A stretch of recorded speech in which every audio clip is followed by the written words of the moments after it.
په افغانستان کې د یونیسف ولایتي مسؤل ډاکټر فواد د روزګان د اقتصاد له رئیس سره په کتنه کې ویلي چې په روان کال کې د یاد ولایت په بیلابیلو سیمو کې 14 ښوونځیو ته نوې ودانۍ جوړوي او نورې بیا رغوي.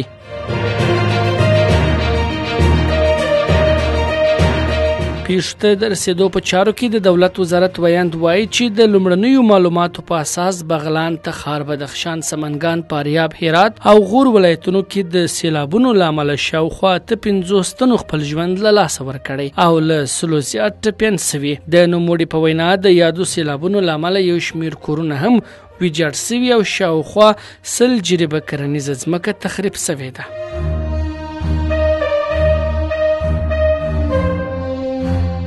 د خوړو نړیوال پروګرام په بغلان ولایت کې د پرونیو سیلابونو له امله د مړو سوو کسانو شمیر 300 تنه ښودلی دی.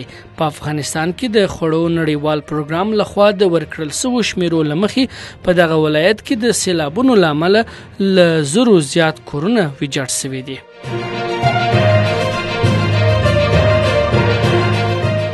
ملي سوداګر میرویس عزیزي پر خپل ایکس پاڼه په هیواد کې له سیلاب ځپلو کورنیو سره د 50 میلیونو افغانیو مرستې خبر ورکوي. عزیزي ویلي چې د بغلان سیلاب ځپلو ته د رسیدنې په موخه به د مرستو رسونې یو ټیم سیمې ته واستوي.